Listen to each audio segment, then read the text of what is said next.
ગુજરાત વિધાનસભા દ્વારા અનેક લોકો સરકારની સંવેદનાઓ તેમજ સરકારની કામગીરી જોવા સાંભળવા પહોંચે છે।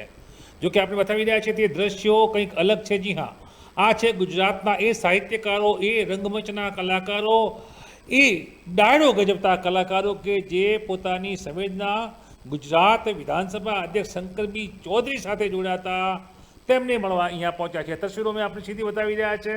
શંકરબી ચૌધરી સાથેની સંવેદનાઓનો આ દોર અને આ કલાકારો ત્યાં પહોંચ્યા છે।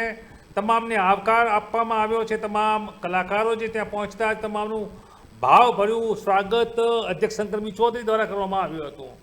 ગુજરાતના રંગમંચના, ગુજરાતના ઇતિહાસના ડાયરો ગજવતા આ કલાકારોમાં કીર્તિદાનભાઈ ગઢવી, માયાભાઈ આહિર, ગીતાબેન રમારી, કિંજલ દવે, રાજભા ગઢવી, રાકેશ બારોટ, જિગ્નેશ કવિરાજ, ભીખુદાનભાઈ ગઢવી તેમજ કીર્તિ સગઠિયા સહિતના કલાકારો અહીંયા પહોંચ્યા હતા અને તે રીતે જોઈ રહ્યા તસવીરોમાં તેમનું ભવ્ય સ્વાગત અધ્યક્ષ શંકરભાઈ ચૌધરી દ્વારા કરવામાં આવ્યું હતું।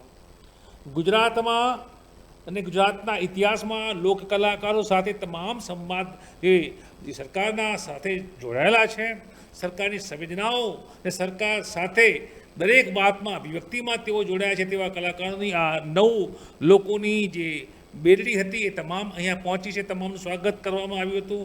શંકરબી ચૌધરી સમક્ષ આ તમામ કલાકારોએ પોતાના મનની વાત કરી હતી। કેટલીક સાહિત્ય જગતની વાતો પણ થઈ હતી। મજેદાર સંવાદ થયો હતો તેવું કીર્તિદાન ગઢવી અને માયાભાઈ આહિરે જણાવ્યું હતું। ત્યારે કલાકારોને ઉચિત સન્માન પણ ગુજરાતના વિધાનસભા અધ્યક્ષ શંકરબી ચૌધરી દ્વારા કરવામાં આવ્યું હતું।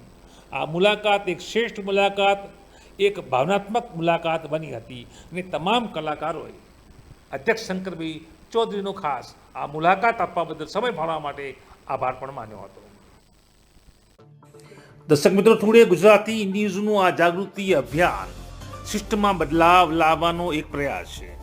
જો આ પ્રયાસ આપને ગમ્યો હોય તો ચેનલને લાઇક, શેર અને સબસ્ક્રાઇબર કરવાનું ભૂલતા નહીં। ગરીબ લોકોને પણ સુખાકારી સુવિધાઓનો હક છે તે આપ પણ સ્વીકારતા હો તો આ વિડીયો શેર જરૂર કરજો।